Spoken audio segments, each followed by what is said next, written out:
sir জুবিনৰ শেষ চিনেমাখন চালে নাই ৰৈ ৰৈ বিনালে চাম মই সময়ত চাম তাত এটা আপোনালোকক মই অলপ কথাটো বুজাই দিছোঁ জুবিনক ডক্টৰে হাক দিছিল সাগৰত যাব আৰু মই শুনা পাইছোঁ সেই চিনেমাখন সাগৰক লৈ সেইকাৰণে মই যোৱা নাই শেষত মই যাম জানুৱাৰীত কিন্তু মোৰ কথাটো আছিল যে জীৱিত কালত জুবিন গাৰ্গক ডক্টৰে হাক দিছিল যে সাগৰত নাযাব সেইখন চিনেমা চালেইতো মই বাহিৰত আহি প্ৰশ্ন সুধিব লাগিব যে সাগৰত কেনেকৈ জুবিন গ'ল সেইকাৰণে মই বোলো লাষ্টত এদিন ধুনীয়াকৈ চাম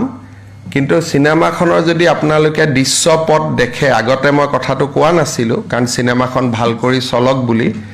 কিন্তু চিনেমাখনৰ শ্বুটিং সাগৰত হৈছিলে আৰু নেম কেয়াৰ হস্পিটালত জুবিনক ক্লিয়াৰলি ইনষ্ট্ৰাকশ্যন দিয়া হৈছিলে যে জুবিন সাগৰ আৰু জুইৰ কাষত যাব নোৱাৰে গতিকে আপোনালোকেও এই প্ৰশ্নটো কতো কৰা মই দেখা নাই যে কেনেকৈ জুবিন সাগৰত গ'ল সিদিনাখন চিনেমাখনৰ প্ৰযোজক মোৰ তাত আহোঁতে মই তেওঁক সুধিছিলোঁ যে শ্ৰীলংকাত আপোনালোকে জুবিনক কেনেকৈ সাগৰত লৈ গ'ল কাৰণ মই দেখা নাই চিনেমাখন কিন্তু সাগৰক লৈ হৈছে নে নাই গতিকে মুখ্যমন্ত্ৰী এজনে চোৱাৰ পিছততো কথাটো ফাইলত লিখিব লাগিব মই সেইকাৰণে শেষৰ ফালে চাম বুলি ভাবি থৈছোঁ তেতিয়া আৰু কোনো হেৰি নাই গতিকে আৰামত এদিন বঢ়িয়াকৈ চাই লৈ আহিম আৰু জুবিনৰ চিনেমা চোৱা নাই কাৰণে মই পোষ্ট মালনা দিও চাব নাই যোৱা একেবাৰে লাষ্টত যাম গোটেইখিনি কৰি কিন্তু এই কথাটো মোৰ মনত কুটকুটাই থাকে মই এনে নকওঁ বুলি ভাবোঁ কিন্তু তথাপিতো কুটকুটাই আছিল কাৰণে ওলাই গ'ল যে ইমান ডক্টৰে হাক দিয়াৰ পিছতো এইকাৰণে যে মই যোৱাবাৰ কৈছিলোঁ এটা ইণ্টাৰভিউত যে জুবিনৰ ইনকুৱাৰীৰ পিছত আৰু এটা ইনকুৱাৰী হ'ব নেগলেক্টৰ ওপৰত কাৰণ ক্লিয়াৰলি লিখি দিয়া আছিল চাৰ্টিফিকেট আছে যে জুবিন জুই আৰু পানীত যাব নোৱাৰিব চিনেমাখনৰ শ্বুটিং কেনেকৈ পানীত হৈছিলে তাৰমানে জুবিনৰ জীৱনক লৈ বহুত দিন আগৰ পৰাই আমি বহুতে হেতালি খেলি আছিলোঁ হয় নহয় মই ঠিক কথা কৈছোঁ নে নাই গতিকে সেইকাৰণে ক'ৰবাত যেতিয়া মই নাযাওঁ তেতিয়া বুজি পাব যে কিবা এটা কাৰণ আছে সেইকাৰণে মই অলপ দূৰে দূৰে ঘূৰি থাকোঁ বাকীটো আৰু কি আছে মই চিনেমাখন চোৱা নোচোৱাৰ লগততো চিনেমাখনৰ জনপ্ৰিয়তা কম বেছি নহয় নে হ'ব সেইটো আপোনালোকে ভাবে যে CMA চাব যোৱা নাই কিবা কাৰণত যোৱা নাই এইটো এটা পজিটিভ কাৰণ আছে কাৰণ গ'লেই মই প্ৰথমতে এইটো কথা ক'ব লাগিলহেঁতেন যদি ফাৰ্ষ্ট দিনা গ'লোহেঁতেন মই এই প্ৰশ্নটো ফাৰ্ষ্ট দিনাই সুধিলোহেঁতেন তেতিয়া চিনেমাখনক লৈ বিতৰ্ক আৰম্ভ হ'লহেঁতেন এতিয়া ক'লেও আপত্তি নাই কাৰণ চিনেমাখন প্ৰায় চোৱা হৈয়ে গ'ল সেইকাৰণে এতিয়া লাষ্টত স্যাৰ জুবিনৰ শেষ চিনেমাখন চালে নাই ৰৈ ৰৈ বিনালে চাম মই সময়ত চাম তাত এটা আপোনালোকক মই অলপ কথাটো বুজাই দিছোঁ জুবিনক ডক্টৰে হাক দিছিল সাগৰত যাব আৰু মই শুনা পাইছোঁ সেই চিনেমাখন সাগৰক লৈ সেইকাৰণে মই যোৱা নাই শেষত মই যাম জানুৱাৰীত কিন্তু মোৰ কথাটো আছিল যে জীৱিত কালত জুবিন গাৰ্গক ডক্টৰে হাক দিছিল যে সাগৰত নাযাব সেইখন চিনেমা চালেইতো মই বাহিৰত আহি প্ৰশ্ন সুধিব লাগিব যে সাগৰত কেনেকৈ জুবিন গ'ল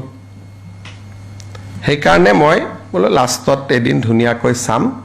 কিন্তু চিনেমাখনৰ যদি আপোনালোকে দৃশ্যপট দেখে আগতে মই কথাটো কোৱা নাছিলোঁ কাৰণ চিনেমাখন ভাল কৰি চলক বুলি কিন্তু চিনেমাখনৰ শ্বুটিং সাগৰত হৈছিলে আৰু নেম কেয়াৰ হস্পিটালত জুবিনক ক্লিয়াৰলি ইনষ্ট্ৰাকশ্যন দিয়া হৈছিলে যে জুবিন সাগৰ আৰু জুইৰ কাষত যাব নোৱাৰে গতিকে আপোনালোকেও এই প্ৰশ্নটো কতো কৰা মই দেখা নাই যে কেনেকৈ জুবিন সাগৰত গ'ল সিদিনাখন চিনেমাখনৰ প্ৰযোজক মোৰ তাত আহোঁতে মই তেওঁক সুধিছিলোঁ যে শ্ৰীলংকাত আপোনালোকে জুবিনক কেনেকৈ সাগৰত লৈ গ'ল কাৰণ মই দেখা নাই চিনেমাখন কিন্তু সাগৰক লৈ হৈছে নে নাই গতিকে মুখ্যমন্ত্ৰী এজনে চোৱাৰ পিছততো কথাটো ফাইলত লিখিব লাগিব মই সেইকাৰণে শেষৰ ফালে চাম বুলি ভাবি থৈছোঁ তেতিয়া আৰু কোনো হেৰি নাই গতিকে আৰামত এদিন বঢ়িয়াকৈ চাই লৈ আহিম আৰু জুবিনৰ চিনেমা চোৱা নাই কাৰণে মই পোষ্ট মালনা দিও চাব নাই যোৱা একেবাৰে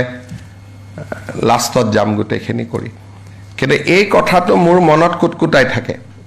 মই এনে নকওঁ বুলি ভাবোঁ কিন্তু তথাপিতো কুটকুটাই আছিল কাৰণে ওলাই গ'ল যে